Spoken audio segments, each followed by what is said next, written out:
Welcome aboard! We will be your guides during this magical journey into the movies. It's the perfect job for us because we love the movies. It's showtime! Ready when you are, CB! Action!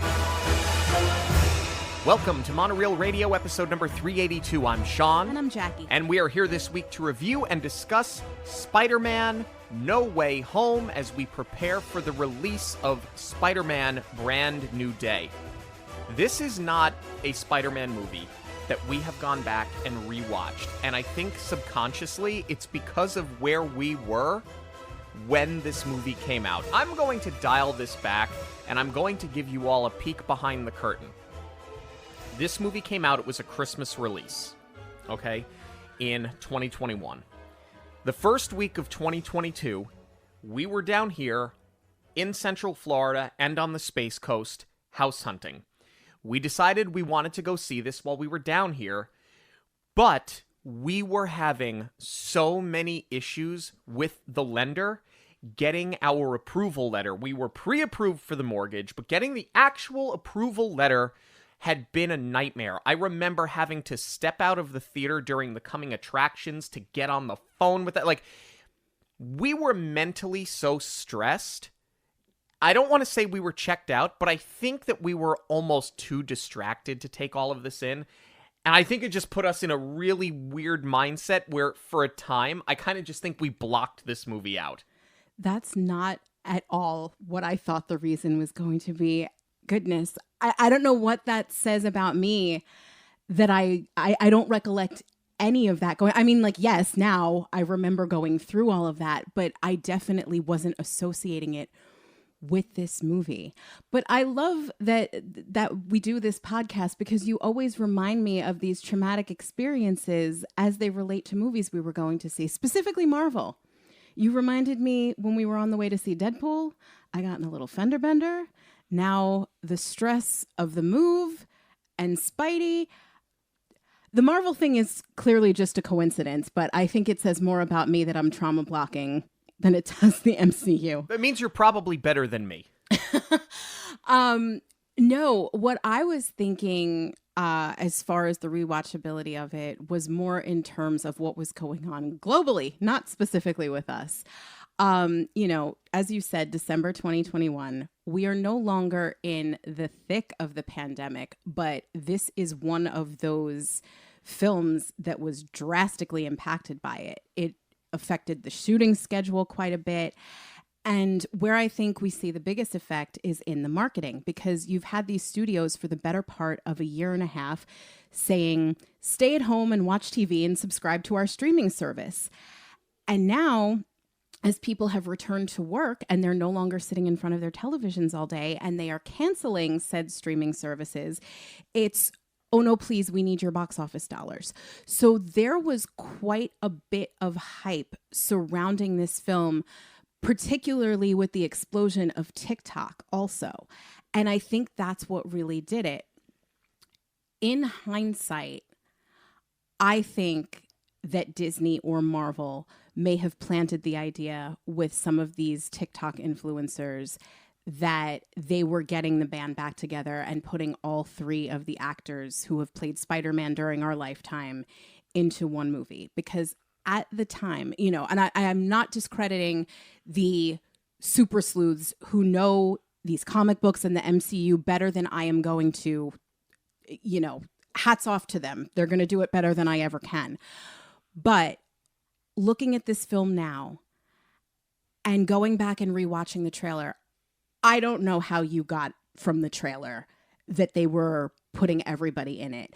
I think the idea of the multiverse was prevalent at the time, but I just don't know how you figure this out without being told that that's what was going to happen. And I think, it sort of ruined the experience of watching it in the theater a little bit because there's no more surprise factor anymore. There's no more shock value.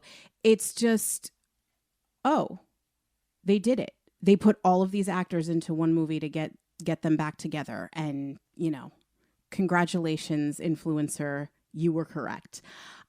So for me, that's what I associate with it. It just kind of fell flat because it took all the fun out of being surprised. And that, at least in my mind, lent to the idea that this was nothing more than a cash grab and a way to round out the contractual obligations that Sony has with Spider-Man. And going in, I remember thinking, this is going to exist in a vacuum. This has nothing to do with our Spider-Man story arc. And I had forgotten how much of Tom Holland's Spider-Man story this truly is. Yeah, well, is this one that should be in heavy rotation? And is this a film that is going to affect the MCU massively moving forward? That, on top of many other things, is what we are here to discuss today. This episode is sponsored by Where in the Park. Our friends at Where in the Park make seek and find card games designed to play in the theme parks and turn your day into an interactive adventure.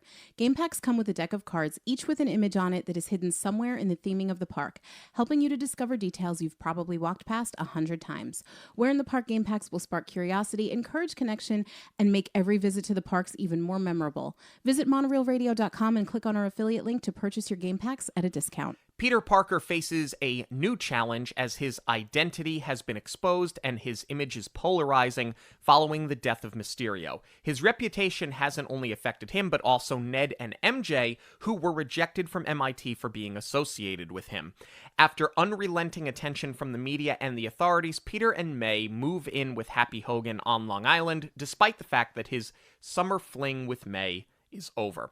Looking to fix all that he has done, Peter goes to Doctor Strange and asks him to cast a spell on the world to protect his real identity. Despite Wong's opposition, Strange agrees but explains that no one will remember, and Peter continues to change the spell so that MJ, Ned, May, and Happy all know his secret. As that happens, the spell becomes unstable and Strange loses control of it. So he captures it in a box and tells Peter that he cannot continue to use the spell, and he sympathizes with him, but he also gets upset when Peter tells him that he never appealed the rejection to MIT. Peter then pursues the chancellor from MIT, who's in New York City, to speak to her as she is stuck in traffic. As he does, Doc Ock appears and begins to attack, but is shocked to see that this is not his Peter Parker. He also loses control of his tentacles as Peter's nanotechnology takes control of them. Peter saves the Chancellor, who says that MIT will reconsider their stance on him and his friends. The Green Goblin arrives. However, Peter is pulled through a portal to Doctor Strange, who explains that the botched spell pulled everyone in the multiverse who knows the identity of Spider-Man as Peter Parker, and they are now in their world. While most of them were contained, a few slipped through. So Strange sends Peter to collect the Goblin and return him to the Sanctum Sanctorum. Ned and MJ help Peter, and Strange contains the travelers and sends them to the Undercroft. While pursuing the Goblin, Peter encounters Electro and Sandman and tells them that they are outside of their universe and returns them to the Sanctum using Doctor Strange's technology. Electro recognizes the Lizard, who is being held in another chamber, although we never see him get captured, of course. And we start to learn of their history with their respective Peters in their universes. Meanwhile, Norman Osborn is on the run, fighting an internal battle between himself and the Green Goblin. He wants Spider-Man's help and goes to May's homeless shelter, where he is completely disoriented. May convinces Peter that instead of simply sending them back to their universes, that he needs to help them first. At the Undercroft, all of the villains learn that they all die fighting Spider-Man. We also see that Strange has this corrupted spell and is set to reverse it and send them all back to their universes to die and not destroy their timelines.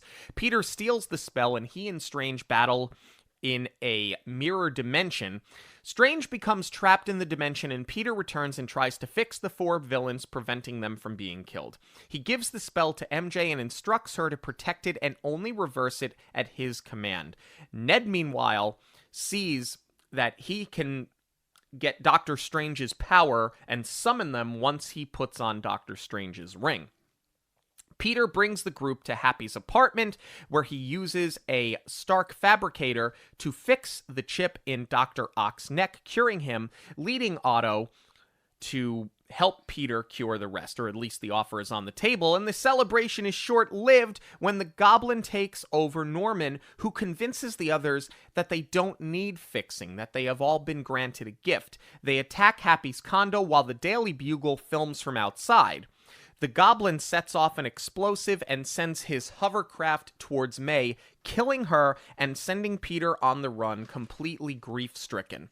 When Ned tells MJ that he wishes they could see Peter, it opens a portal, and they see Peter in the Spider-Man outfit, and they call to him. He emerges, however, this is not their Peter Parker, rather this is Andrew Garfield's Peter Parker. I'm going to put a pause in this for a second. We never do this in the plot. We always refer to the characters as their characters, never as the actor. But the problem is, you've got 3 Peter Parkers, and we can't just say Peter 1, Peter 2, Peter 3. That works in the movie because you see who these people are, but if we just keep saying Peter with numbers, nobody is going to be able to follow this. Yeah, I'm not putting us or our listeners through that. No. Now, they open another portal trying to find their Peter, but they summon Tobey Maguire instead, leaving them completely confused. The Peters explain that they sense this world's Peter needs their help, and they go to find him. Our Peter wishes to reverse the spell, but the new Peters explain how they became bitter after they lost Ben and Gwen, and how they don't want Peter to carry the same things that they did, and that revenge didn't ultimately work. Together, the 3 work to cure the remaining villains, even Osborn. Our Peter goes to the Daily Bugle, and he goes live, and he lures the villains to the Statue of Liberty. One by one, they cure Sandman, Electro, and Lizard with the help of Doc Ock. Ned opens a portal to bring Doctor Strange back, and Strange sees that Peter's plan is working. The Goblin arrives, and chaos ensues as the spell is set free and the multiverse begins to crack. Strange holds the multiverse together while our Peter fights the Goblin. Andrew and Tobey end our Peter's unrelenting attack before he can kill the Goblin, who in turn stabs Tobey Maguire. Peter then delivers the anti-serum to the Goblin, and Norman returns. As the multiverse cracks, more people who know Peter Parker's identity infiltrate. So Peter asks Strange to cast a spell on the world where the world forgets that Peter Parker exists.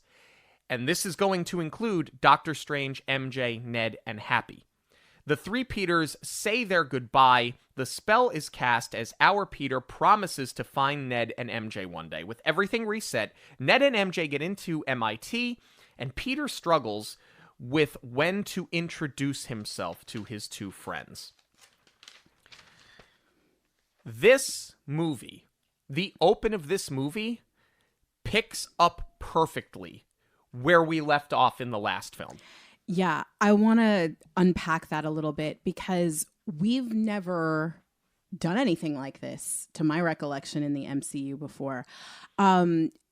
We talked about last week what a great opening credits it was with the In Memoriam, and how they had a lot of fun making it seem like the kids put this package together.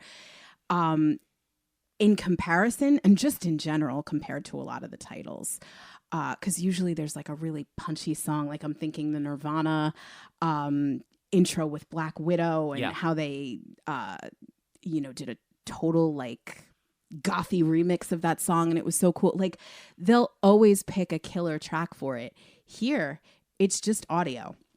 And that sort of got my wheels turning as far as, did the pandemic, impact the creative here? Was this a budgetary decision? But I don't think so, because we are literally in the middle of a scene where and not even an end credit scene, in case you missed it, where we leave Peter in Far From Home. He tells May and Happy, we need to have a conversation about your relationship. But he's like, first I have a date. And I was actually very critical of this date because they don't actually go anywhere. All he does is swing MJ around. But that was probably all done purposefully because they were never going to have that date. It gets interrupted when his identity is revealed, which is very funny where they pick that up here because they have the Daily Bugle announcement on the side of Madison Square Garden and he goes, "What the?" And then you hear a taxi beeping. So really well done. It gets us right back into it right away. And now he's got to get Mary Jane, listen to me. I'm already conflating Spideys here. He's got to get MJ out of this situation because now the people on the ground are questioning her. Are you Peter Parker's girlfriend? So he does the thing that she really doesn't want to do. He's got to swing her out of there. Zendaya's performance in this scene is incredible. I had to go back and watch it like 3 or 4 times because she's got this perfect blend of like comical splash page on her face, right? But real peril in her eyes. It's outstanding.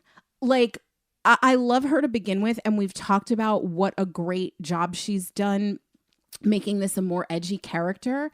But this is where I felt like she truly came to life more than anything else. Like, I love when he leaves her standing on top of the bridge to take a phone call. It's great.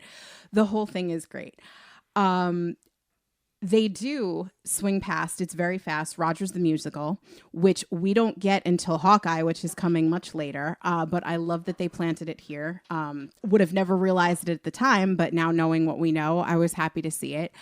And then they bring it full circle because we are back in scene where apparently Happy and May did have this conversation about their relationship, and it does not go the way that Happy wants. No, Happy is not happy at all. He wants to continue this thing, and May says, "That's why we call it a fling." And we flung. That's just Marissa Tomei being adorbs. I love her delivery of that line. We flung. And she's so cute. You can't even be mad at her.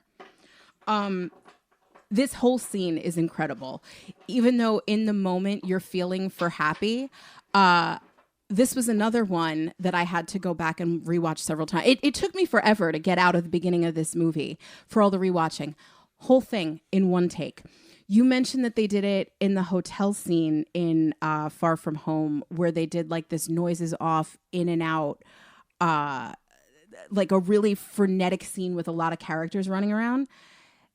This one take is absolutely incredible. Everything from the choreography between the actors, their timing is unbelievable, and how they are working in tandem with the camera moving throughout this incredibly tight space. And to top it all off, there are several visual effects shots because Peter's trying to keep the window shades closed with webbing. Yeah. It's absolutely incredible. Yeah, it's one of the best scenes in the movie, quite honestly. And I love that in spite of all of this, Happy kind of gets what he wants because Happy's like, "No, let me step in. No, I can fix it." Because ultimately, he's not trying to do anything for Peter. He's really just trying to like spend more time with May. And I think he's trying to like win her permanently. Absolutely. I do think though that there is a sense that Happy wants to protect them, especially as it pertains to his relationship with Tony. I think, he is Tony's man in the chair, and now he doesn't have his guy to be a sidekick to anymore. So I think, part of that is carrying out Tony's legacy. Part of it is, he's just got this void of wanting to help.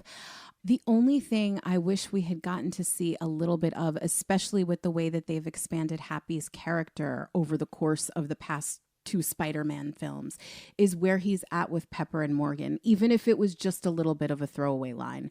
But if he's not watching over them, it sort of also lends to the idea of why he's so invested in Peter's family, other than his hottie aunt.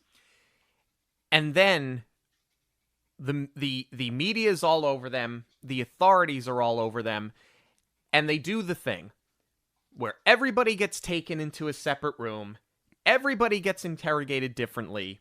You have good cop, bad cop, and of course it's Ned that's going to incriminate himself. Of course. Such great editing. in this scene. It matches the pace of that one take because there's so much going on, and this is immediately on the heels of it. So it keeps that energy up right from the moment where Peter's being questioned and they bring in May and MJ. I love that they deliver the same line. Don't say anything without a lawyer, in perfect unison. But Ned is the scene stealer in this section because, of course, and it's so smart, right? You're going to play to his ego. I knew about Spider-Man first. I was the man in the chair. Oh, so you're an accomplice? Wait a sec. It's great. Yeah. And then, of course, we get to meet the attorney. And this is where you're starting to blend MCU television with MCU in the film, and you're trying to create a more concise and a more cohesive sort of storyline here. I think this was actually really smart because, the Avengers, as we know them, have been disbanded. We knew at this point that Thor was going to return. We know that we've still got a Guardians of the Galaxy ahead of us in the timeline. But the core Avengers that they had been building to at this point are never going to be the same. So I think it was smart not only to give the audience a familiar face, but also give Peter a familiar face, because he's not necessarily thinking of Doctor Strange yet to go call on him for help. The only person he's thinking of is Fury, who was sort of helping him in the last one, but also being duped by Mysterio. But they also address that he's off planet right now. So it really sets up this idea of Peter being isolated from anyone who may be able to help. Yeah. But it was sort of an interesting plant with Daredevil because it's not like, other than this one scene, we don't see him for the rest of the movie. It's not like he's a source for Peter to tap into. It all becomes about Doctor Strange. But it makes sense to plant him here. Oh, for sure. Because, later on, at least, we're going to see Elektra, which is more multiversal stuff with Deadpool and playing with the timeline. So you can't introduce her into a film if we've not seen Daredevil in a film. Fair. So at least in this case, we're seeing Daredevil. And you have to wonder if eventually we get Ben Affleck as Daredevil somewhere in the multiverse. Because the multiverse at this point has just become a cure-all for cleaning up inconsistencies with casting and with plot. But I would imagine there's a chance we see him eventually. But yeah, you get Matt Murdock as an attorney here. And you're right, it's the only time you see him, but I think it's better to do this because I don't know that there's an audience for a Daredevil movie.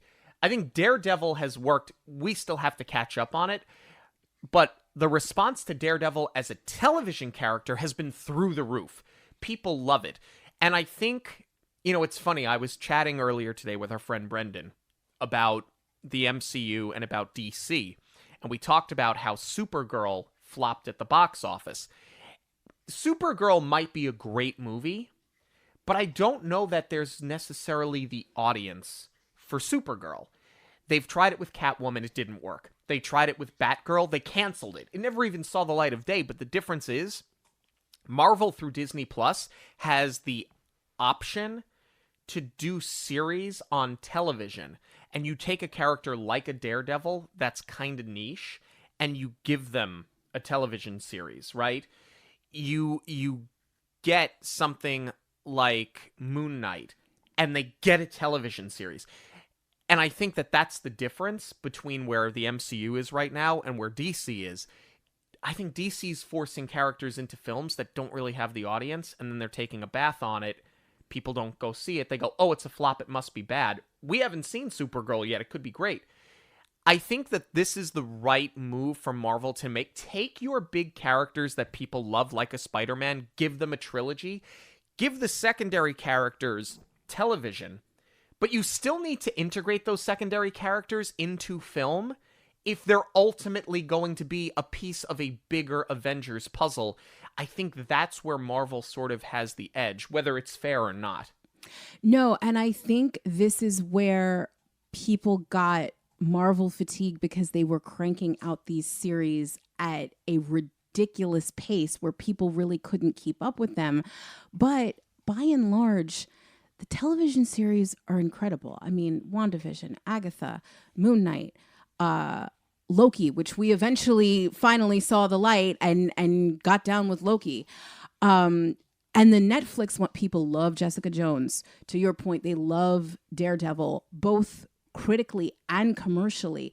Like, there's a space for Marvel to have it all, but you're right. This is where Marvel does what they do best, is when you see these characters pulled into the films because it's making the world believable. It reminds us they're still out there existing and they're still, you know, alive in this universe, even if they don't have like a major story arc within the film. But just to touch on what you said about Ben Affleck, my hope is that does not happen because, and I don't think it will, because he just sold AI software to Netflix for a pretty penny. So he's not returning to the MCU unless he's pressed for cash, which we know he's not. He's dead to me right now because he did that. So we're done here.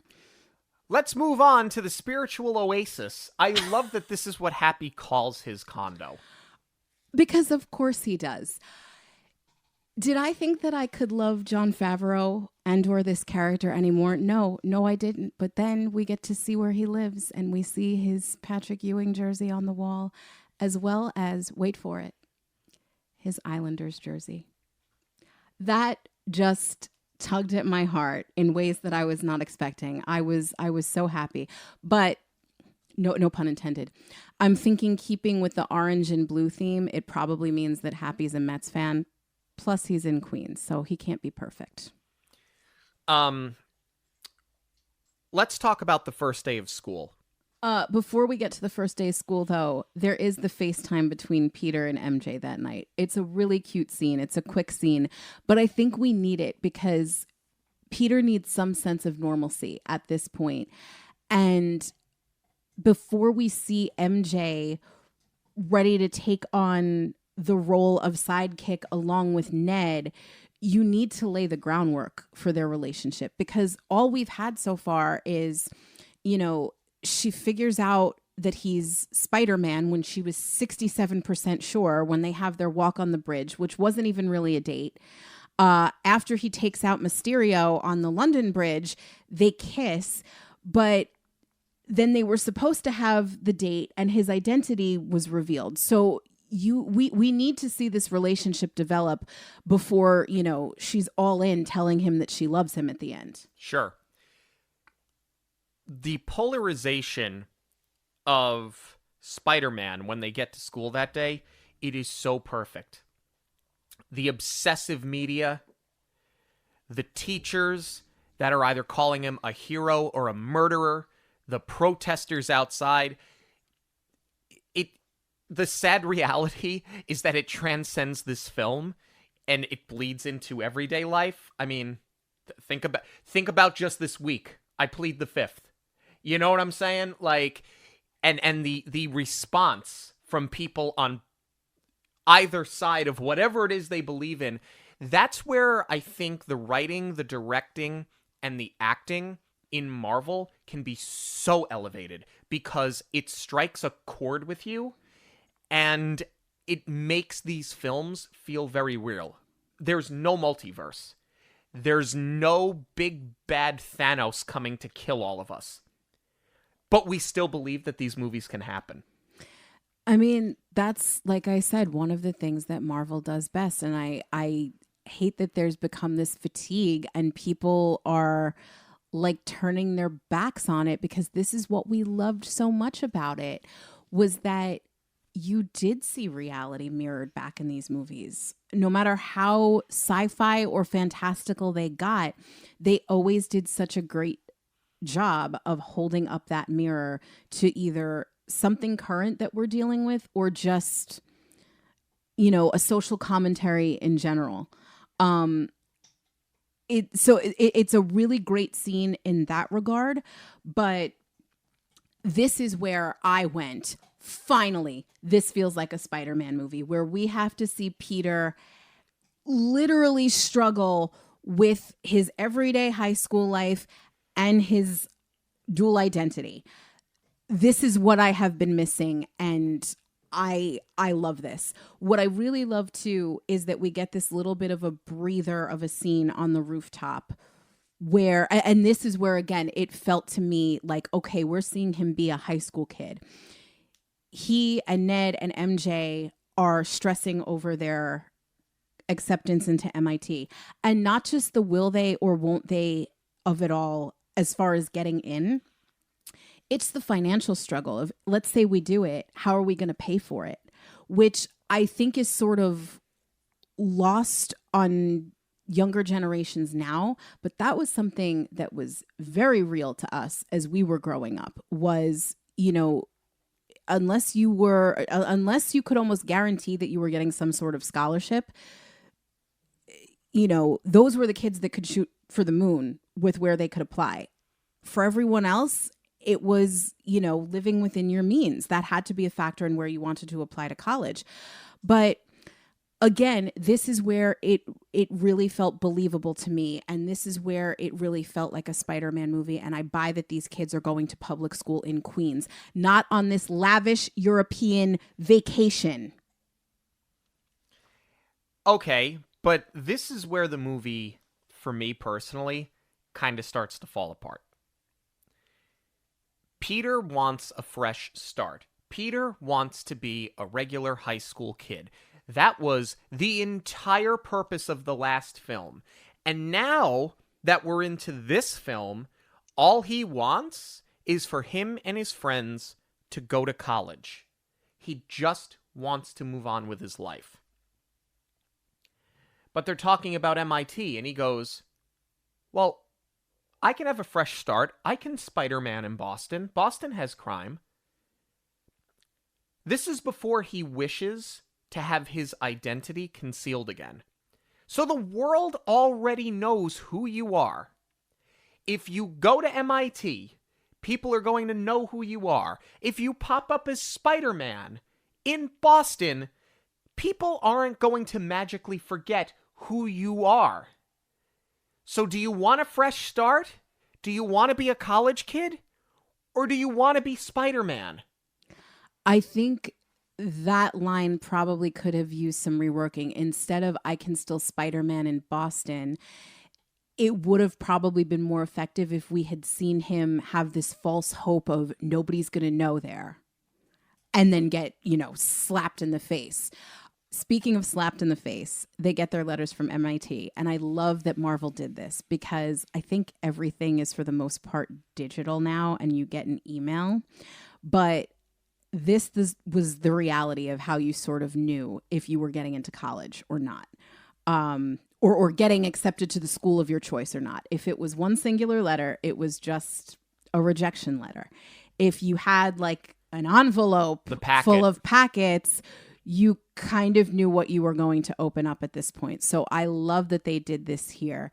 And this is a great juxtaposition of, you know, we'll all be together in Boston. It'll be a fresh start. And then the reality sets in of it's not about their grades. It's not about their finances. It's the reality of MIT doesn't want the smoke of Spider-Man, you know, drawing attention to the campus and disrupting the students' everyday lives.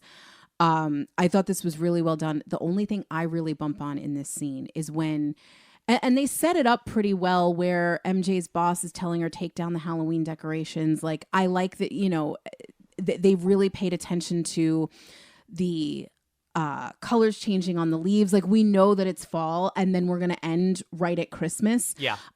So the attention to detail is all wonderful, but the lights looking like Doctor Strange, I was like, that's so on the nose. Like, I wish he had seen something like that looked like a time stone and that's what got his wheels turning, as opposed to, you know, I'm off to see the wizard here. I know, it's way too on the nose. Something else that bothers me here, Flash gets into MIT, right? Because he's not really friends with them. But he writes a book claiming that he is. MIT doesn't know that that book is a work of fiction. He writes a book claiming to be Spider-Man's best friend. We know it's a joke, but nobody else knows that it's a lie. because Flash is just trying to come off and be this big social media presence. He doesn't get a rejection letter for that book that he wrote. It makes no sense. That's a great observation. I think the idea is that MIT sees through it, and they know he's a big wannabe, but I like that Ned slaps him in the face with that line of, no, we're really friends with him, and these are the consequences. The stuff that you're never going to have to or want to deal with. So we get to Doctor Strange, and to me, this is one of the best uses of the multiverse. Yep. The multiverse, as I said earlier, has become a cure-all. At times, it's sloppy. At times, it's convenient, and it's certainly confusing. But I think that this is one of the best uses we have seen. Peter innocently just wants people to forget. And Strange is going to grant it to him. But he keeps changing the spell, and he keeps making it unstable. And it cracks the code, and it cracks the multiverse. This all makes sense to the point where even somebody as powerful and strong as Stephen Strange, even he can't control the multiverse. It's a great scene plot-wise, and it is only elevated by the humor. This idea of Peter doesn't know what to call him because he's still an authority figure. And Doctor Strange is like, well, we saved the world together. We're past sir. But Stephen doesn't feel right either. It's so great. I love the humor peppered throughout, especially too as it pertains to Wong, who is now Sorcerer Supreme because Doctor Strange blipped. Right. Which is interesting that, like, that's not a spell that Stephen would go back and change. But he said he doesn't have the time zone. Yeah. The only thing that I wish was that we had more of a build because Doctor Strange is no longer the Sorcerer Supreme and he's got to fight Wong on helping Peter. I wish we had a little bit more of a build to... Not only did Peter do this incredible thing helping save the world, but like the kid's been through enough. He got blipped. His mentor is now dead. He doesn't have a father figure or an uncle figure to look up to. I'm not suggesting that Stephen was ready to step in to that role, but I wish he would have acknowledged that before agreeing to help him. It comes after. And I feel like it comes a little bit too late because it's like, why is he fighting, or why is he going against Wong's wishes, who is now his authority figure, even though he doesn't take him seriously? And I like that dynamic between the two of them. It's like, all right, you have the title, but we all know who's boss here. I just feel like Stephen didn't necessarily have enough of a reason to go to bat for him. Other than, I don't believe that he sympathizes other than let me just do this kid a favor and get him out of my hair. I don't know. I think that he does sympathize with him because you hear him say later, after all we've been through, I forget that you're just a kid. Like, I think he does mean well, Stephen. I think that he does care about Peter, and I think he is trying to do the right thing. But I can see where he gets so completely frustrated where Peter goes, wait, I can appeal the decision? Yeah. And that's funny. He just slams the door in his face and kicks him out. But that's hilarious. He's just a kid. Right. And I think, that was very realistic too, because when you're that age and you're applying to college and you're thinking about your future and getting a job after college, it does seem like the be all end all. It's all you can focus on. Every decision feels so heavy and so life or death. So I love that they wrote to that here. Absolutely. So now you get this bridge scene where he's trying to chase down the Chancellor who's stuck in traffic after the MIT mixer. And you get the attack on the bridge. And here comes Doc Ock. I think Doc Ock was the perfect one to lead with. Yes. Because, and as soon as I saw Alfred Molina on screen, granted they de-aged him, so it doesn't look like a day has passed. And you kind of needed to, right? This is what gave me all the feels, more so than seeing all three Spideys share a scene. I always loved Doc Ock. I know I've been very critical saying I fell out of love with Sam Raimi's Spider-Man because all Tobey Maguire did was cry. And Tom Holland, now that I'm thinking about it, he does cry a lot too. But like, I guess because I was younger looking at an older actor play Spider-Man when it was Tobey Maguire. So to me, it was like this grown man is crying. Now I'm older looking at a younger Tom Holland and I feel bad for the kid. I do look at him as a kid. But all that to be said, I loved Raimi's Spider-Man, especially the first two. And so much of that was because I love Doc Ock as a villain, because he never really was a villain. Like, he never went as menacing as the Green Goblin. Like, he was more tortured soul than anything else.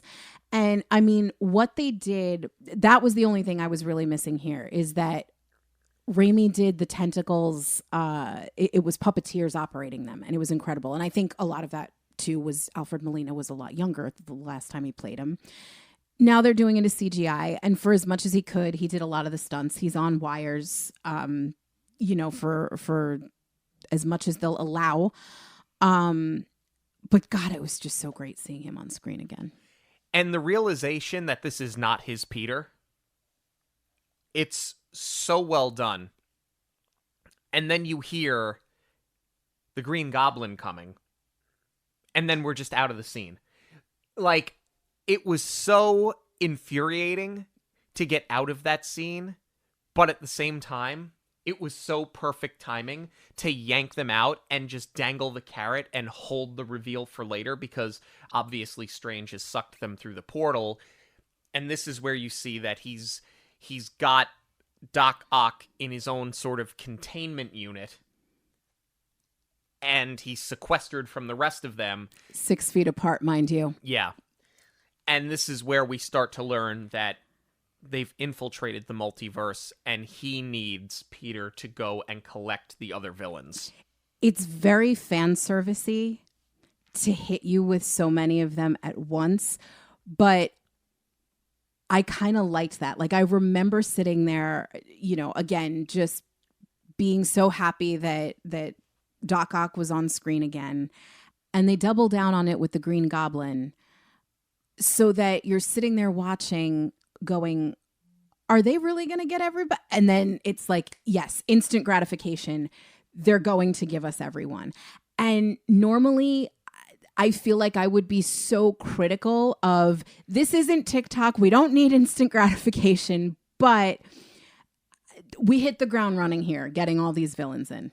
Yeah, because you have Electro and Sandman in one scene together. Peter captures them both. The only thing that's jarring is when we get back to the Sanctum, Lizard has already been collected. We don't see it happen. That to me felt the most like, oh yeah, we just have to get him in here. Yes and no. I mean, I appreciate that Doctor Strange wasn't sitting there twiddling his thumbs, because this is before he tells Peter he needs to collect them all. Right. So if something's awry, I mean, really, Doctor Strange is the guy now. Thor's off planet. The Guardians are off planet. Fury's off planet. Strange is it. He's acting deputy while Woody's away, Yeah. And while this is happening, you have Norman Osborn fighting the internal battle against the Green Goblin. He shows up at the homeless shelter because he sees Spider-Man advertised in the shelter, because as we know from the last film, Peter is working with May as the friendly neighborhood Spider-Man post-blip to take people that were displaced, yada, yada, yada.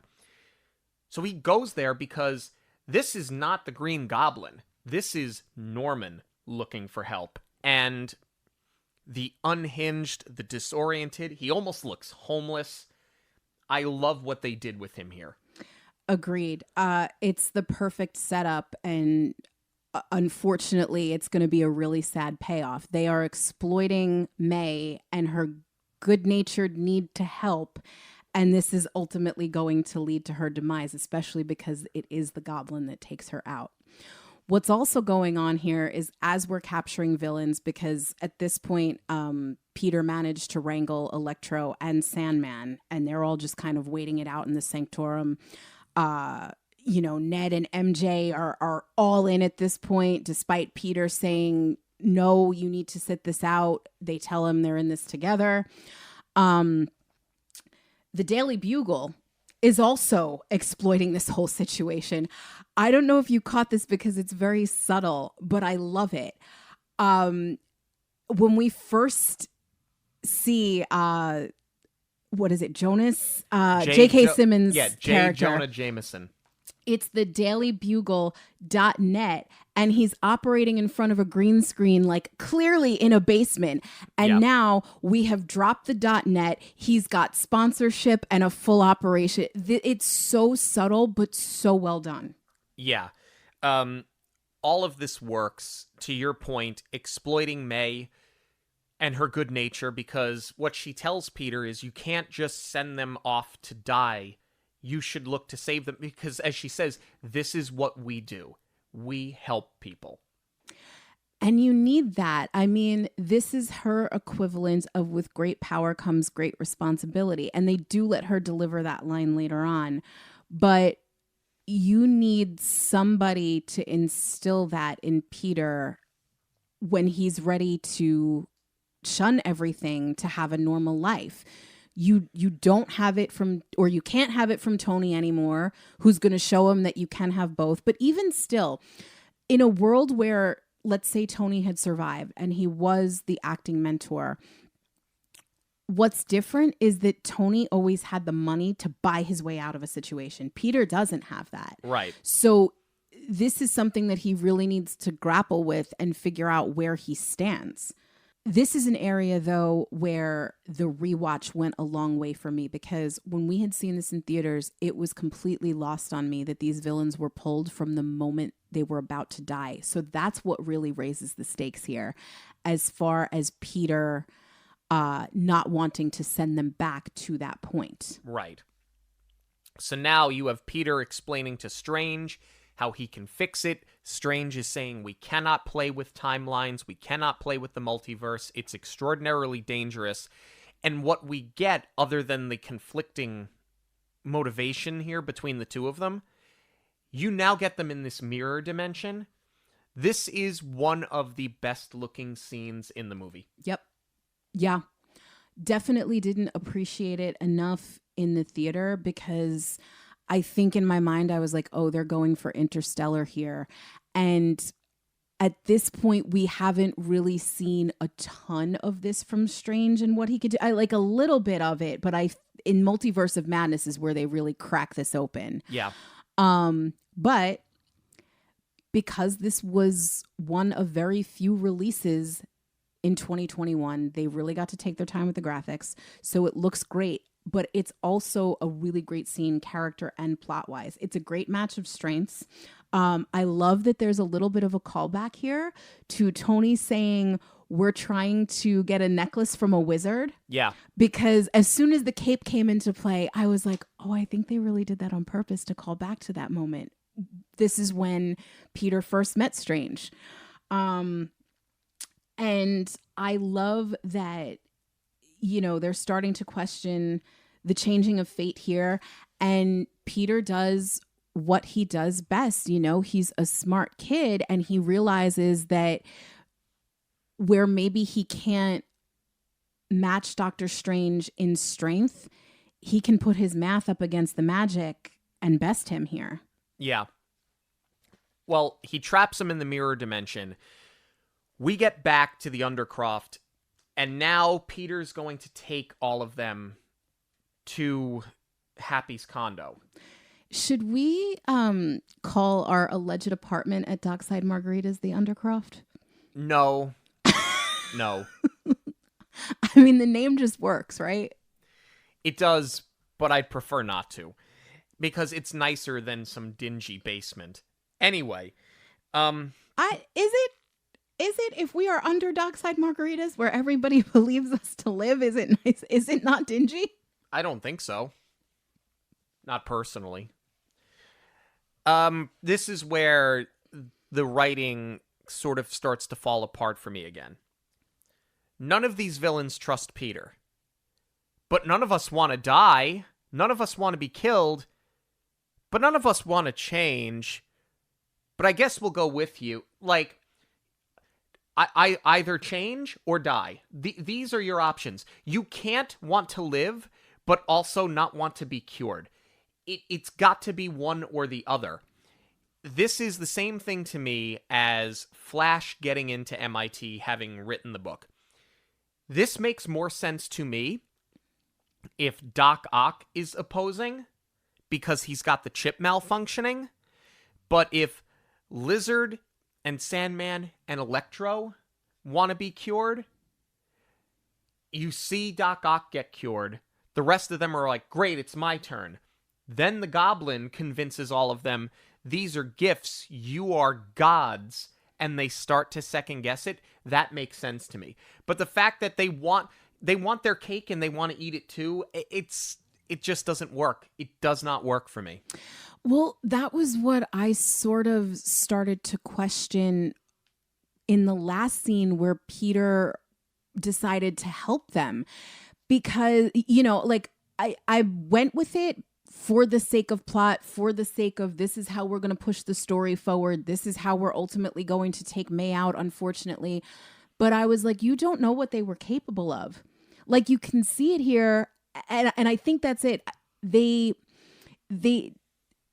It almost feels like the scenes are out of order because this is where Peter should really decide to help them because he recognizes that they're scientists. He's leveling with them. These are the people that he wants to go to college and learn from. Right. So that to me is a motivation to help them. And I feel like that's what should have brought him to this realization with the seed that May planted of this is what we do, this is what we help people, when he sees the humanity in them. So I think that's where part of it feels like it's coming a little bit too late as far as Peter's point of view. When it comes to the villains, though, I think it's sort of like a 50-50 split where some of them, Electro in particular, is like, let's see where this goes. I think the intent to double cross may have always been there. And I think as far as Goblin goes, Goblin may have let Norman take the reins for this exact reason because he saw the bigger picture and he saw this as his way in. If anything, though, I feel like Doc Ock shouldn't have been the one to resist because he always had such a soft spot and an affinity for Peter. He always calls him dear boy. And I love that that's carried through into this film. So I feel like he should have been the first domino to fall as far as wanting to try this and trust him. Where I look the other way as far as how this all fits with the characters and the plot is I appreciate that Marvel is writing to the time jump here as far as not only how far technology has come in this world, in what we are watching, and like, of course, leave it to Tony's tech to fix everything, right? I like that it's also speaking to what we can do with VFX now that we maybe couldn't in these earlier movies. So that's where I think they did a really good job of bridging this gap. The condo attack, this is the best Willem Dafoe in this movie. When he delivers the line, the line where Otto's been cured and now Norman is no longer Norman and it's the Green Goblin and Otto's asking what's wrong and he says Norman and Willem Dafoe, in only a way Willem Dafoe can deliver a line goes, Norman's on sabbatical, honey. I can't. I just can't. I mean, like, we have sung his praises on this show before and how much we love him as an actor. The Green Goblin is really what did it for me back in Raimi's Spider-Man. I absolutely love him in Boondock Saints, but like, it's the Spider-Man movies that made me want to go back and watch his entire body of work because nobody can do it like him. It's the voice. It's the sarcasm. It's that grin on his face. He's just such an incredible actor. And he is the perfect casting for this. I want more of him in the MCU. Like, I know we've said we're exhausted with the multiverse and they took it too far and they did too much with it. But if it can get this character back in, I don't care. I want more of Willem Dafoe in the MCU and just in Disney in general. Absolutely incredible. And this is a devastating scene. I feel like the pacing of this fight is pretty good. Yeah, it is. It had the potential to drag on, but then when you get to this final showdown, I don't know which line I like better. I think the delivery of Norman's on sabbatical, honey, is absolutely perfect. But when he tells Peter that no good deed goes unpunished, it's savage. Yeah, it is. This is what really rips your heart out. With May's death. I think it's that line more so than actually letting her go. And I'm glad they went for it because yeah, when you see it the first time, it's shocking, but you have to do something to put Peter over the top. There's no Uncle Ben in this Spider-Man universe. We never see him. He's already gone. And we've already watched him get shot twice. So you can't do it again, especially since he's not there. So you needed to do something with May, and I applaud them for having the guts to go for it. And I think because it's played by Marissa Tomei, as you said, she's so lovable through the entire run of her as this character. You had to do it, and kudos for them for pulling it off, and they did it spectacularly. Agreed. I couldn't agree more. I mean, we have applauded this version of Spider-Man for not doing the Uncle Ben over and over. We're critical of it with Batman is how many times do you have to see Bruce and Martha get shot? So, not Bruce. Thomas. Thank you. I knew I was going to do it. I always do that. But yeah, no, I appreciate that we didn't have to watch Ben taken out over and over again, but really it serves another purpose, is like, this is our Peter's origin story here, because we've talked about how much loss these other Avengers have experienced and why it puts them in a position to do what they do. And I think to this point we've said that Thor's had it the worst because he's lost both of his parents and Loki and Jane. So, his love, his sibling, his parents, it's brutal. But, you knock the character down so that they can build themselves back up. Here, I would say, Peter's almost shot for shot with Thor.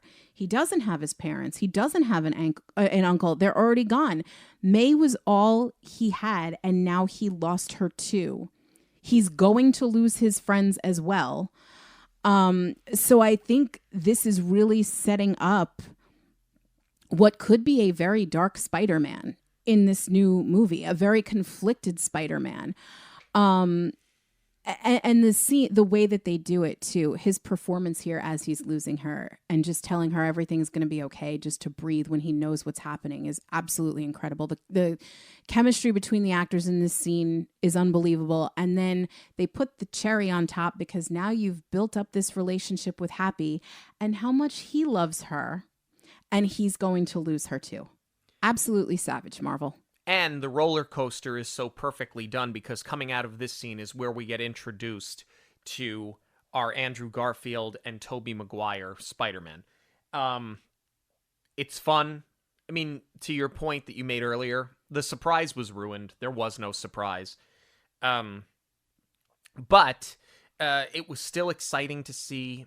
And it was funny, like, it does play for good comedy when they bring them in. So you needed to introduce them, obviously, but you needed to have a lighthearted moment coming out of this really horrific scene. I love how they do it nice and slow, and they don't hit you with it all at once. I love that we get Andrew Garfield, and there's this great comedic moment with Ned's grandma where she's like, while you're up there, can you get the web? Really funny. I love that MJ is throwing rolls at him because she doesn't know what else to do to defend herself because Peter's not there with them. I think that's great. And then we get a little bit of breathing room, and then we get Toby in. I love that they didn't set this up where they're at odds with each other. I mean, there's a little bit of feeling each other out and questioning, but it doesn't come from a place of ego. It doesn't come from a place of, well, I did this and I saved that and I did this, until they play it for comedy later. Yeah. When they talk about, well, I fought an alien in space, and they're like, whoa. I love that there is immediately this brotherhood that is recognized. And that's the comedy that they lean into, that they don't know each other, but they know everything about each other. And they're sort of questioning the science of it all versus, who's got to load the web cartridges. Like that, I thought was really well done for the comedy. But I love that they didn't write to an argument, and they're just sort of matching wits. So well done through and through. It is, and I like that it's Tobey Maguire, the elder statesman, who has been through the most, that is the one that has to convince Tom Holland's Peter Parker, we have to cure them all, even the Goblin. I love that this undertone becomes, we've suffered the same losses that you have, and we got our revenge, and it only made it worse. Honestly, it pulls a lot from Batman, because that's sort of the whole thing with Batman is, Bruce Wayne gets his revenge, but it doesn't make him feel any better. So he's kind of chasing the next thing. I love that they pull from that, and I love that they take the darkness from those Spider-Man movies, and they use it here to sort of teach Peter, like, you may win the battle, but you're ultimately going to lose the war. Just because you get what you want doesn't mean you find closure. And you're going to keep chasing closure that you're never going to find. That's exactly what I'm talking about. They're not condescending to him. They're not playing it as, we're your older brothers, listen to us. I mean, they are. They're trying to caution him. They're trying to warn him, but it comes from a place of understanding, not talking down to him. Yeah. And that's where this just works so well, as far as this immediate bond and mutual understanding that they have of each other. And I got to say, we're going to talk about the cast in a few minutes here, but Tobey Maguire, this guy is still in great shape. Yeah, I mean, they make a joke of his age, but he looks great. All of them do. Yeah. Donning the Spidey suit again. Yeah. The initial Statue of Liberty scene with the three of them, this is what you're talking about, which is just hysterical. For me personally, it's the cherry on the top of the entire scene is specifically with Andrew Garfield. I couldn't agree with you more. The humor in this scene is they're talking about their war stories and comparing notes. But what really does it for me is when they're talking about web blockage. Yes. And it's a great misdirect. Like, we're just all eating this up. They're having a normal conversation. So that the villains are going to start slowly closing in on them. But it just works. I'm actually wondering how much of this was improvised. I would imagine a lot of it. Because the way that they're going so quick, the pacing and their delivery is absolutely incredible. The only thing that I bump on with this scene is how quickly Peter and MJ's relationship has matured. Again, they haven't even really been on one date. They've been on a school trip together. They walked a bridge together. They've talked about their future and going to college together, but where is this coming from that MJ is just all in? Of course, she loves him. She wants to protect him, but it just doesn't feel like this was earned quite yet. As far as the relationship goes, she may have had feelings for him this entire time. And I think that's part of it, is that she was crushing on him for a really long time. She finally gets to be with him, so she doesn't want to give up on what can be. But it just feels like a lot when she's got to be the one with her literal hand on the button that can send the rest of the villains back. But where it does work is the humor of they were the decoys and Ned's got this portal open, so they run through it and he can't close it now. I think the action through and through is really good in this entire scene. I do like how the three Spider-Men are working together. I believe it. It doesn't seem out of place.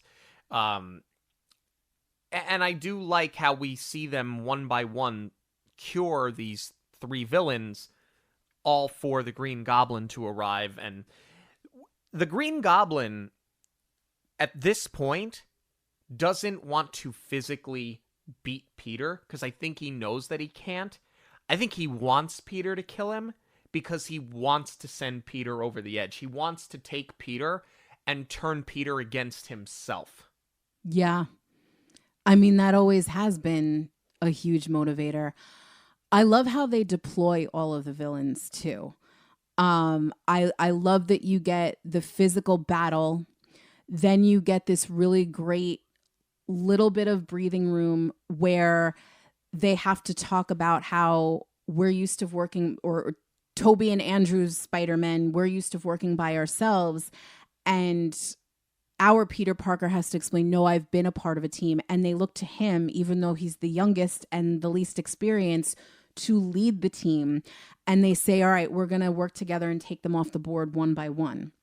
And then when that gets to be too much, it's Doc Ock to the rescue, because he's already turned. We get the line when he sees his Peter of Dear Boy. Like, that gives me a lump in my throat every single time. I love it. But you do need one of them as an ally at this point. Otherwise, they're never going to be able to take them all out. When Tobey Maguire gets stabbed by Green Goblin, I thought for sure they were killing that Peter off. Yeah. I didn't think everybody was getting sent back, for sure.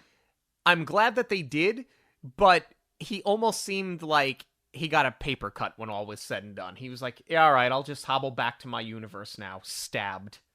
They do kind of address it, though, when Andrew Garfield says, you're hurting, right? And he's like, so bad, or something to that effect. I really like the hand-to-hand battle that it comes down to between our Peter and Green Goblin. It's brutal, especially when you see Peter lose his humanity and now he really just wants to get, but God, is the lighting gorgeous in this scene. It's really well done. The whole thing is really well shot. They deliver the anti-serum. Norman is back. And I believe the line is, oh God, what have I done? It's so well delivered by Willem Dafoe. He's just such an incredible actor. Like, it's amazing how he can give this over-the-top cartoony performance, make it feel real, and then just flip back on himself where Norman really exists as a person, a believable person. And the writing, the directing, and the acting is so good in the next two scenes that we get, right? Where you have MJ, Ned, and Peter are saying goodbye to each other, the heartbreak, and the plea for please don't let us forget you, into the next scene where they literally have no idea who he is. With less nuance and less talent, it's not believable, but these three are just so talented and they're so good and they have so much chemistry. I completely believe that in 1 minute they're mourning the loss of each other, and in the next minute they have no idea who anybody is. Agreed. Even between Peter and Strange, because with very little dialogue, Benedict Cumberbatch is giving a really great performance because he looks sad. He knows what this means to Peter. He knows what it means for Peter's life, that he's going to be completely isolated. And he's sad to lose another colleague. I think you can call him a friend now, because they do go back to it like, call me Steven. He knows what he's going to do and he knows how hard this is going to be. But I think there's also an understanding of like, Peter can find his way back to the people who really need to know, especially when it comes to the Avengers. Like, I'm sure once Fury gets back Earthside, which now he is, there's going to be a way to fix all of this. And we know that Spider-Man is going to be with the Avengers again. But I guess that's it. It's less sad when you think about it that way. When it's like, he's going to make everyone forget for now, but he can reintroduce himself into their lives as it is. You're not going to remember everything that happens. One of the most sad things to me is that this is what really drives home that everyone forgets his existence is when he's got this apartment all to himself. And you see him with his GED book for high school. Yeah. You know, this kid was about to go to college. To MIT, nonetheless. And he can't. Yep. Because Peter Parker doesn't exist. So none of his grades, nothing that he's done to this point to get him into school, it's all gone. That's what really hit home for me, even more than the diner scene where he can't tell them anything. It's brutal. It's brutal to watch, but it really reinforces the idea of this affects every single aspect of his life. And even if he can get his friends back, or a new iteration of a friendship with these two characters, he's still paid. He still has a ton of consequences for his decision. Let's talk about our cast here, our new cast members. Some of which, well, actually, there are new cast members, but they're all old cast members. Tobey Maguire. Let's talk about Tobey Maguire. Hot take: Tobey Maguire is probably the best Spider-Man. The problem is with his series, to the point you made earlier with Sam Raimi, by the third movie, he is crying way too much. Like, does Tom Holland cry? Yes, Tom Holland cries. But it pales in comparison to the amount of times that they made Tobey Maguire cry in his series. It became a joke in and of itself. Plus, using Topher Grace's Venom was such a stupid decision by the end. Not that Topher Grace isn't a good actor. And I think that was Bryce Dallas Howard, if I remember correctly, played Gwen Stacy, I think, in that movie. So the thing... Okay, here's the thing. And this conversation's going to bleed into Andrew Garfield. And it kind of more Andrew Garfield than Tobey Maguire. This really only affected Tobey Maguire in the third Spider-Man film. For whatever reason, the casting in the Spider-Man movies has always been phenomenal. But they seem to waste, with the exception of this film, in my opinion, they seem to waste the best cast. Like, the most talented people are put into these films, and somehow they waste them. The cast is never the problem. It's typically the writing and the direction at some point. And I think that's why people look at Tobey Maguire's trilogy as highly forgettable. If you go back and rewatch those first two movies, without him, there is no Spider-Man. Nobody cares enough about it without Tobey Maguire. No, and I love that he came into this and it seemed like he was very humbled being asked to put on the suit again. It didn't, again, come from a place of ego. It didn't come from a place of, I laid this groundwork and like, I'm the ultimate Spider-Man. Like, he really got back into Peter Parker's shoes, just made him a little older, a little wiser. It was the perfect older brother character. I love his performance in this. Especially because, you know, and they do it a little bit in this. The crying is more motivated. Obviously, Peter wells up and cries when Aunt May died. It's very much warranted. And here, when Andrew Garfield and Tobey Maguire are looking at this Peter and where he's at now, trying to save him from their fate, they're all welling up a little bit. But again, it's motivated. You have tears in your eyes. And even crying is okay. It's just the weepiness. That's what got me. It was a mopey, weepy Spider-Man by Tobey Maguire's third movie. I'm glad that he got his redemption here. I'm even happier that Andrew Garfield got his redemption. Yeah. Andrew Garfield's Spider-Man movies are terrible. They are awful. But the casts are great. The biggest problem, in my opinion, with Andrew Garfield as Spider-Man, I said it last week, and I've sort of said it previously, but I think it bears repeating. He's a terrible Peter Parker, in that he's, honestly, it's a good problem. He's too good looking. Yeah. He's not awkward enough. Yeah. You do not buy that he is not a popular kid in school. Now, Tobey Maguire is a very attractive guy, but they dressed him and did him in a sense in the first film where you know, MJ has the line later on when he loses the glasses. She goes, "You've got, you know, really pretty eyes. I never realized that because you always have your glasses on."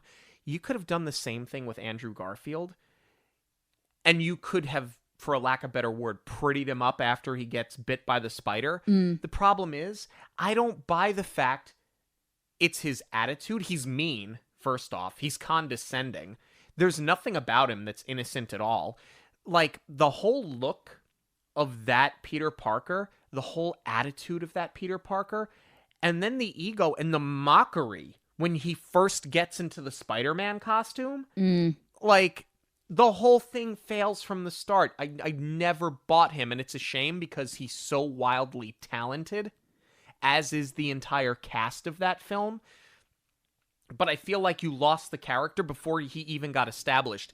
This, honestly, with better writing and better direction, this is the best version of Spider-Man that he plays. Agreed. With everything that you said. You make a great point. I think Tobey Maguire's Spider-Man was the only one where they bothered through wardrobe to conceal that the actor is absolutely ripped underneath it until they're in the suit. Because that's the thing. That's what they're training for. They don't care how they look in street clothes. They want to make sure that they look good in the Spidey suit. So, yeah, it seems like in our version and in The Amazing Spider-Man, they didn't care about showing the actor's body. Or concealing the actor's body, I should say, when they're not in the suit. I totally agree, though, that it was something that I never liked about Andrew Garfield's Spidey is that he played him as cocky and arrogant, and it just didn't work. Here, again, it's a humbling performance. I think a lot of this, too, has to do with the fact that John Watts directed all 3 of Tom Holland's Spider-Man movies. So knowing the material so well and knowing where we're at in the MCU, I think really lent to bringing the best performances out of Tobey and Andrew, and making it work against Tom's Spider-Man. But all that to say, to wrap up the Andrew Garfield of it all, I'm glad his character got the redemption arc, not just in the way that he's written and directed, but also for the character moment where he couldn't save Gwen as she was falling. He got to do that with MJ here. Yeah. Before we completely move on from Andrew Garfield's series, though, I want to briefly talk about the 2 villains here. Right. Rhys Ifans, who plays Lizard, and Jamie Foxx, who plays Electro. I could not tell you until we sat and watched this movie who the 2 villains in those movies were. That's how forgettable those movies are. And it's not, again, it's not their fault. The casting is fine. There's nothing wrong with the talent. But those villains were completely forgettable in those films. They're best in this movie. I remember Jamie Foxx because I recall, he was on fire at that time. You could not touch him. He had played Ray. He had the Oscar nomination. I believe the Oscar win, if I'm not mistaken. And I remember how excited he was to be cast in this movie. So I very much remembered him. Didn't remember a lot of the villain origin story. And then same with the Lizard. I couldn't tell you how the Lizard came to be, but it's actually, it's a great character where he's trying to regrow limbs. Yeah. Squandered in those Amazing Spider-Man movies. That would have been really, really cool. And that's where it's really nice to see that all of these villains got to reprise their roles in our 616 universe, because since they were burned in these earlier iterations, you're not going to see our Peter Parker fight them again. So this was a great solve to get them all in. And we get the return of, frankly, the best Spider-Man villain that we've ever seen on screen. Green Goblin, played by Willem Dafoe. I don't know what else to say other than it was perfection when the first movie came out. It continues to be perfection today.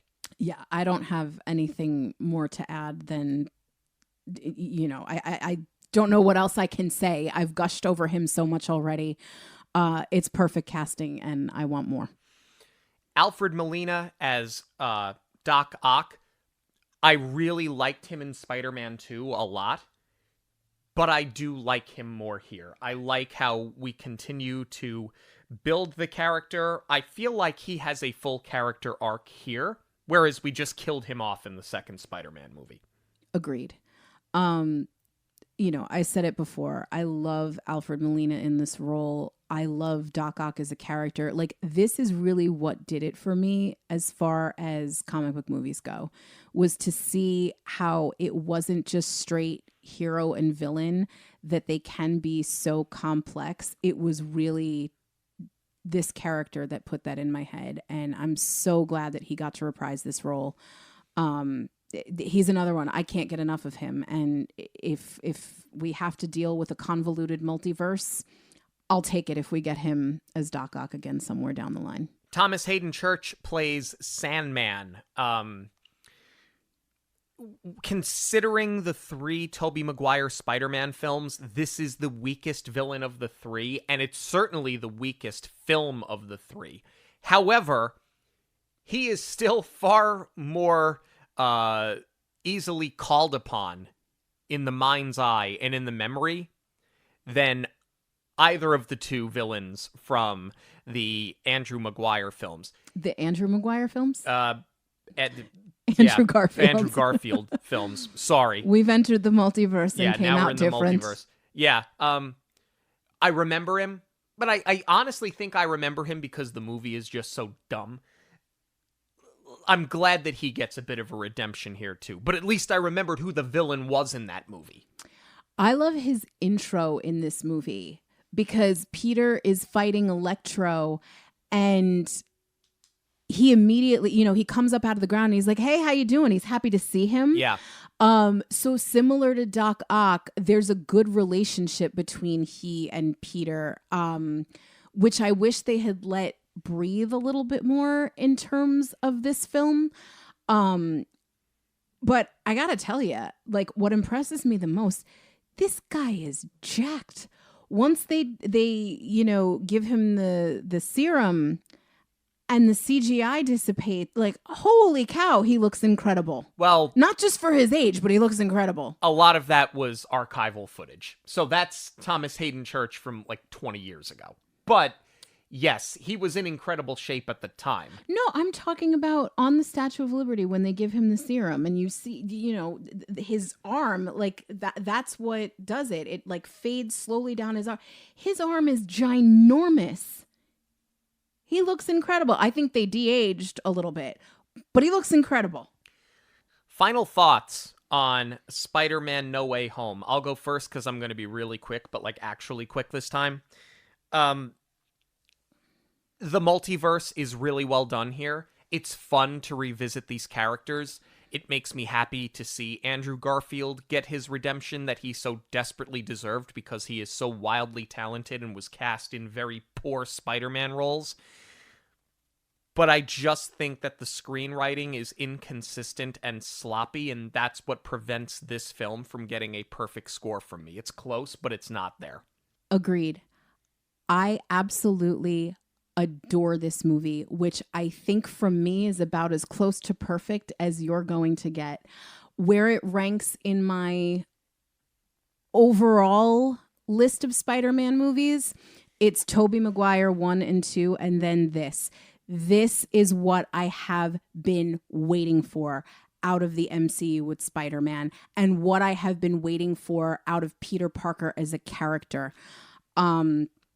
I love that he's getting a little bit hardened because of his situation. I love that it takes place in New York. I love that they wrote to the creative of passing the baton between these generations of movies in a way that worked for story and didn't feel like the cash grab that I thought it was going to be. Did I mention that I love that it takes place in New York? Because I do. Like, this is Spider-Man to me. This was just what I had been waiting for, and it delivers on everything. It is the perfect way to round out Tom Holland's trilogy, I think, but at the same time, I like that we're getting more, and I am so excited for Brand New Day. We want to know what you have to say about Spider-Man No Way Home. You can let us know on all forms of social media at Monoreel Radio, or you can send us an email, monoreelradio@gmail.com. News of the week is coming up, but first, a quick break. If you're here, then you know we love movies, particularly the Disney kind.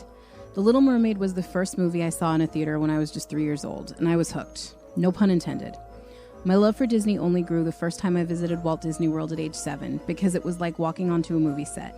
And then during college, I traveled to California to see real movie sets, and where Disney started it all. I absolutely love LA. The beaches and the hills and the Hollywood history make it one of my favorite places to visit. So if you've dreamed of visiting Walt's Park and racing with Lightning McQueen in Cars Land, or touring the studio that makes them magic, I will work with you to customize the perfect LA getaway. I'll ensure that you know the ins and outs of the My Disneyland app, assist with booking your dining reservations and other enhancements, and of course, share all of my favorite places, and Walt's too, in Los Angeles for your non-park days. Visit monoreelradio.com/travel to soar over to California. If you're thinking of booking a trip to a Disney destination, you have to contact Jackie Zalezi. My husband and I recently celebrated our 10-year wedding anniversary and wanted to go on a trip, just the two of us. Jackie suggested Disneyland, knowing we'd never been and I had been dreaming of going. I am so thankful for her suggestion, as it was the most magical way to celebrate. Jackie got us a fantastic deal, but still constantly checked for discounts to make sure we are guaranteed the lowest price. Having recently visited Disneyland, she was a great source for helpful information and had suggestions for everything, including meals, Max Pass, even places to visit in Los Angeles on our non-park day. Upon arrival at our hotel, we experienced the easiest check-in because Jackie had taken care of everything. Throughout our trip, Jackie was in constant contact, making sure we had everything we needed and answering any questions we had. Our vacation was perfect. San Diego Comic-Con was this past weekend, and although they did show an Avengers Doomsday trailer there that amazingly I have not seen leaked online yet, admittedly I haven't searched very hard for it, but it hasn't come up on my For You anywhere. Hopefully we see it maybe uploaded to social media soon. I'm thinking with D23 right around the corner, that's why they're holding it. It could be. We did get exciting news, though. 2 new films coming in 2028. More Marvel. Ghost Rider has been announced with Ryan Gosling in the role. Apparently, this is a role he's wanted for a long time, and it's been long rumored that he would get it. It's exciting to see that that's something that they're going to reboot. Yeah, I mean, I know he is definitely a motorcycle rider, so that's pretty cool that it's not like he's going to have to learn for this role. He's already got a leg up that it will be believable, but I got to tell you, it's not that I don't buy him. I just had my heart set on Norman Reedus joining the Marvel Universe in this role. I thought this was the perfect way in because he is the bikes guy. But I am happy to see, after this being so heavily rumored for so long, that they're finally bringing it to fruition in the MCU now after the Nick Cage one, which is kind of, you know, that was one of those outliers where it's like, we want to use this IP, we want to do a movie, but it doesn't fit in the bigger picture. Norman Reedus 10 years ago gets this role. I don't think that he's as big a draw anymore because I think people have Walking Dead fatigue. So I think the timing is right for Ryan Gosling. We also got the announcement that David Johnson has been cast as the son of T'Challa and will be taking over the role in Black Panther 3.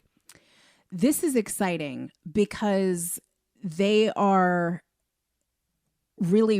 writing to reality. I believe that T'Challa's son is of age now to step into this role. So this is really smart. Like, I think it was worth waiting for. And it's also, you know, not doing a disservice to Chadwick Boseman. Like, they definitely did a wonderful job in Wakanda Forever of paying respects to him. But I'm glad they let it breathe for a while and didn't just capitalize on a tragic death way too early. Don't forget, this weekend, at the Wyndham, right outside Disney Springs, House of Mouse Expo.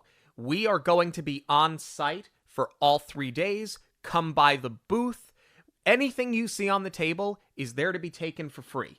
We aren't selling anything. We hope to see all of you come out and support a really great event. Thank you so much for joining us this and every week on Monoreel Radio. Monoreel Radio will always be free, but there are many ways that you can support the show.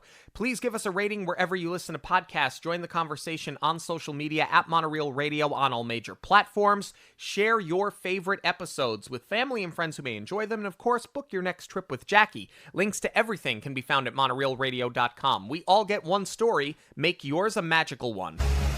On behalf of Monoreel Radio, we'd like to thank you for joining us. We'll see you at the movies, the stuff dreams are made of.